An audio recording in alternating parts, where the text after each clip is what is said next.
ധർമ്മടത്ത് പരാജയപ്പെട്ടെങ്കിലും വിജയിച്ചവരെക്കാൾ വലിയ തിളക്കത്തോടെ ആഘോഷിക്കപ്പെട്ട ഒരാളാണ് അഡ്വക്കേറ്റ് അബ്ദുൾ റഷീദ്. ഇന്നിപ്പോൾ കേരളത്തിൽ മുഖ്യമന്ത്രിയെ തീരുമാനിക്കാൻ പോസ്റ്റർ വലിച്ചു കീറിയും തെരുവിൽ മുദ്രാവാക്യം വിളിച്ചും കരിയോയിലും പാലും ഒഴിച്ചുമൊക്കെ ആവേശക്കാർ ആഘോഷപൂർവ്വം അഴിഞ്ഞാടുമ്പോൾ ഞാൻ അതിനെ സംബന്ധിച്ച് ഒരു ചോദ്യമേ അഡ്വക്കേറ്റ് അബ്ദുൾ റഷീദിനോട് ചോദിച്ചുള്ളൂ. അദ്ദേഹം മറുപടി പറഞ്ഞത് ഈ 1 കോടി വോട്ടിലെ ഒരു വോട്ടിൻ്റെ വിലയാണ്. കേൾക്കണമത്, കേൾക്കേണ്ടതാണ് എല്ലാ രാഷ്ട്രീയ പാർട്ടിക്കാരും, UDFകാർ പ്രത്യേകിച്ച്. 102 സീറ്റുകൾ നേടി UDF തിളക്കമാർന്ന വിജയം നേടിയപ്പോഴും കേരളത്തിനെ മുൾമുനയിൽ നിർത്തിയ കുറച്ച് സമയമുണ്ടായിരുന്നു.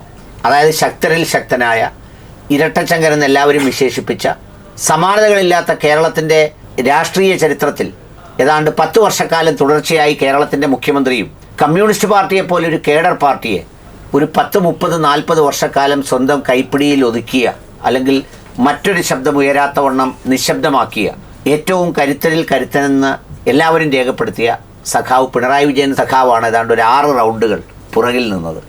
അങ്ങനെ പുറകിൽ നിന്നതിന് കാരണമായ ഒരു നിശബ്ദനായ പോരാളി അബ്ദുൾ റഷീദ്, അദ്ദേഹം വിജയിച്ചവരെക്കാൾ കൂടുതൽ ഇന്ന് കേരളം ആഘോഷിക്കപ്പെടുന്ന ഒരാളാണ്.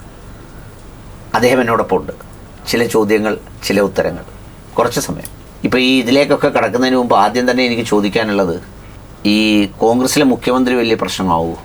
ഒരു പ്രശ്നമാവില്ല. കൃത്യസമയത്ത് ഉചിതമായൊരു തീരുമാനം ഓൾ ഇന്ത്യ കോൺഗ്രസ് കമ്മിറ്റിയുടെ പ്രസിഡന്റ് പ്രഖ്യാപിക്കും. തീർച്ചയായും അത് ഏറ്റവും മികച്ച ഒരു തീരുമാനമായിരിക്കും.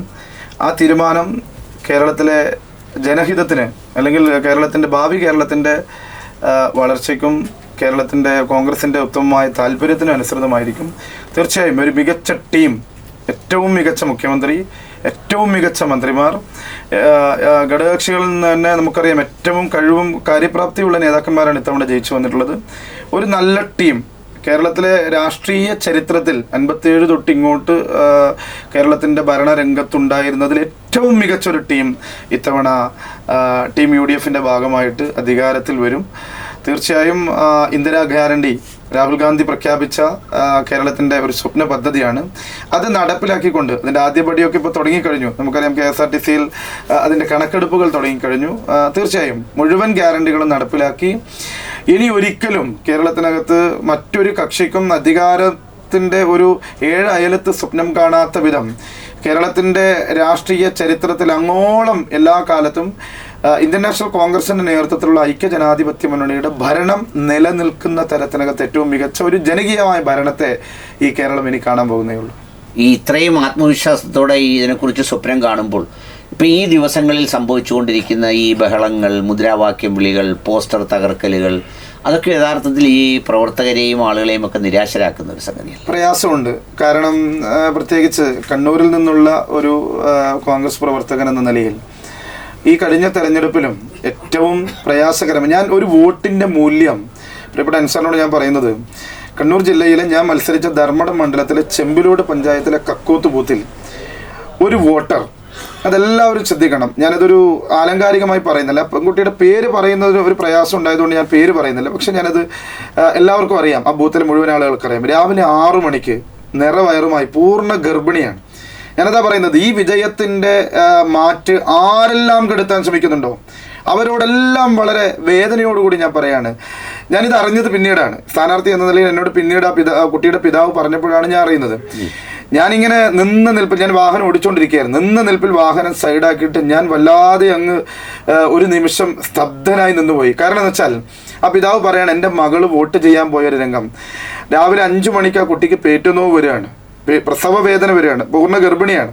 സ്വാഭാവികമായും സാധനങ്ങളൊക്കെ എടുത്തു വെച്ച് പ്രാർത്ഥന കഴിഞ്ഞ് 6 മണിയോടുകൂടി വീട്ടിൽ നിന്ന് ഇറങ്ങുമ്പോൾ ഈ പിതാവ് ചോദിക്കുകയാണ്, മോളെ ഇലക്ഷൻ്റെ പോളിംഗ് ഡേ ആണ്, മോളെ നമുക്ക് വേദന കൂടുതലാണ്. അപ്പോൾ രണ്ടുപേരും, ഈ കുട്ടിയുടെ മാതാവും അതുപോലെ തന്നെ ഇവരുടെ സഹോദരിയും താങ്ങിയാണ് കുട്ടിയെ കൊണ്ടുപോകുന്നത്, നമുക്ക് വോട്ട് ചെയ്തിട്ട് പോയിക്കൂടെ എന്ന് ഈ പിതാവ് ചോദിക്കുകയാണ്.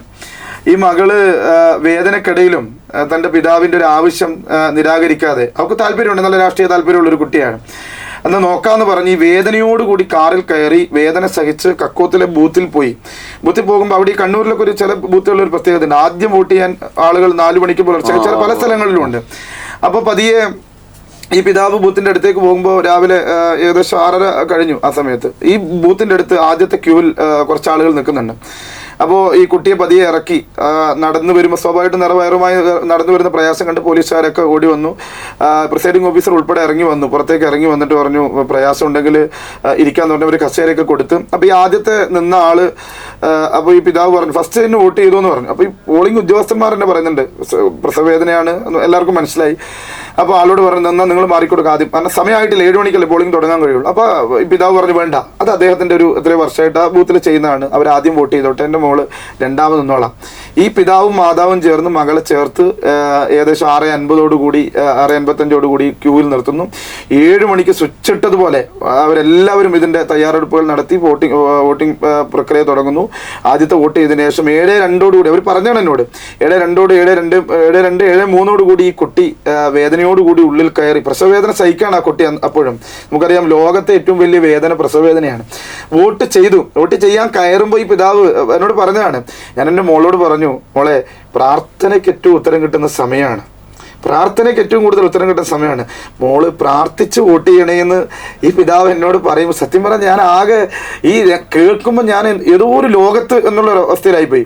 അത് കഴിഞ്ഞ് ഈ കുട്ടിയെ വോട്ട് ചെയ്ത പോലീസ് ഉദ്യോഗസ്ഥന്മാരും അവിടെയുള്ള എല്ലാവരും ഉണ്ട്, പെട്ടെന്ന് തന്നെ കൈപിടിച്ച് വാഹനത്തിൽ കയറ്റി നേരെ കണ്ണൂർ, അവിടെ തൊട്ടടുത്താണ്, 10-15 മിനിറ്റിനകം മിംസ് ആശുപത്രിയിലേക്ക്, കണ്ണൂർ മിംസ് ആശുപത്രിയിലേക്ക് എത്തിക്കുന്നു. കുറച്ച് സമയത്തിനകം ഈ പെൺകുട്ടി പ്രസവിക്കുന്നു. നിങ്ങൾ ആലോചിച്ച് നോക്കണം, ആര് ചെയ്യൂ ഇങ്ങനത്തെ ത്യാഗം? UDF വോട്ട് ചെയ്യാനാണ്, അത് അബ്ദുൾ റഷീദിന് വോട്ട് ചെയ്യാനല്ല ധർമ്മടത്ത്. ആ കുട്ടിയുടെ രാഷ്ട്രീയ ബോധം, ആ കുട്ടിയുടെ പിതാവ്, എന്നിട്ടോ ഈ പിതാവും ഈ മാതാവും ലേബർ റൂമിന്റെ മുമ്പിൽ കാത്തിക്കാണ്. അവസാനം 12 മണിക്ക് ശേഷമാണ് പിതാവ് ആദ്യം, കുട്ടിയുടെ പിതാവ് വന്ന് വോട്ട് ചെയ്യാണ്. ഈ സ്വന്തം മകള് ലേബർ റൂമിലുണ്ട്, കുട്ടിയെ സ്വാഭാവികമായിട്ടും കുട്ടിയുണ്ട്. ആ സമയത്ത് ഈ പിതാവ് എന്നിട്ട് തിരിച്ച് ആശുപത്രിയിലേക്ക് പോവാണ്. എന്നിട്ട് ഈ മാതാവിനെ പറഞ്ഞേക്കാണ്. ഞാൻ ചിന്തിക്കുന്നത് എത്ര പേർക്ക് ചിന്തിക്കാൻ കഴിയും? ഇതൊന്നൊന്നുമല്ല, ഒരുപാട് കേസുകളുണ്ട്. ഞാൻ പറയുന്നു ഓരോ വോട്ടിൻ്റെ 1 കോടി വോട്ട് കവിഞ്ഞു നമ്മൾ. ഈ 1 കോടി വോട്ടിൽ ഞാൻ ഏറ്റവും തിളക്കമുള്ളതായി ഞാൻ കാണുന്നത് ആ വോട്ടാണ്. അങ്ങനെ നോവ് സഹിച്ചിട്ട്, പേറ്റുനോവ് സഹിച്ച് വോട്ട് ചെയ്ത് വിജയിപ്പിച്ചെടുത്ത MLA-മാരാണ്, വിജയിപ്പിച്ച് കൊണ്ടുവന്ന ഒരു മുന്നണിയാണ്. അതല്ലെങ്കിൽ ഇത് ഒരാളുടെ കഥയല്ല. 10 വർഷക്കാലം ഇതുപോലെ അടക്കിപ്പിടിച്ച് വേദനയും കണ്ണീരും എത്രയോ പേരാണ് പ്രാർത്ഥിക്കുന്നത്, എത്രയോ പേർ. ആ ആശാവർക്കറുടെ സമരത്തിനകത്ത് മുടിമുറിക്കുമ്പോൾ ആ അമ്മ 2 കൈ ഉയർത്തി പ്രാർത്ഥിക്കുന്ന ആ പ്രാർത്ഥന നമ്മൾ കേട്ടതല്ലേ? അങ്ങനെ എത്രയോ പേർ. ഇതൊരു കേവലം ഒരു രാഷ്ട്രീയപരമായി കേരളത്തിൻ്റെ 57 തൊട്ട് ഇങ്ങോട്ടുള്ള രാഷ്ട്രീയ ചരിത്രത്തിൽ അതിവൈകാരികമായ ഒരു ഇലക്ഷനാണ്. കാരണം പിണറായി വിജയന്റെ ദുർഭരണം, ഈ അഹങ്കാര ഭരണം, ധിക്കാര ഭരണം, ധാർഷ്ട്യത്തിന്റെ ഭരണം അവസാനിപ്പിക്കണമെന്ന് ആഗ്രഹിച്ച മലയാളികളുടെ ഏറ്റവും വലിയ വൈകാരികമായ അവരുടെ പ്രതികരണമാണ്. ഇത് കേവലം ഒരു വോട്ടല്ല, അവരുടെ ആത്മസമർപ്പണമാണ്. അതാണ് ഞാൻ പറഞ്ഞത്, വോട്ടായിട്ടോ ഒരു ഭരണമായിട്ട് ഇതിനെ കാണേണ്ടതല്ല, ആത്മസമർപ്പണമായിട്ടാണ് കാണേണ്ടത്. സ്വാഭാവികമായും അതിൻ്റെ ശോഭ കെടുത്തുന്നത് ആരായാലും, അതിനെ മോശപ്പെടുത്തുന്ന ആരായാലും അത് എന്താ പറയുക, അത് പൊറുക്കാനാവില്ല എന്നുള്ളത് തന്നെയാണ്. ഞാനൊരു സ്ഥാനാർത്ഥിയായി നിന്ന ഒരാളാണ്, പരാജയപ്പെട്ട ഒരാളാണ്. ആ പരാജയത്തിലും ഏറ്റവും ഒരുപക്ഷെ ഈ തെരഞ്ഞെടുപ്പിനകത്ത് പ്രയാസപ്പെട്ട ഒരാളാണ്. പക്ഷേ ഏറ്റവും അഭിമാനത്തോടു കൂടി UDF-ന്റെ ഒരു മുഖ്യമന്ത്രി, കോൺഗ്രസിൻ്റെ ഒരു മുഖ്യമന്ത്രി, ഒരു നല്ല മന്ത്രിസഭ അത് വരണമെന്ന് മറ്റാരെക്കാളും. കാരണം 6 തവണ ജയിലിൽ കിടന്ന ഒരാളാണ് ഞാൻ. ഒരിക്കൽ ജയിലിൽ കിടക്കുമ്പോൾ എൻ്റെ മാതാവിൻ്റെ കണ്ണീര് വീണത് ഞാൻ കണ്ടതാണ്, എൻ്റെ ഉമ്മയുടെ കണ്ണീര്.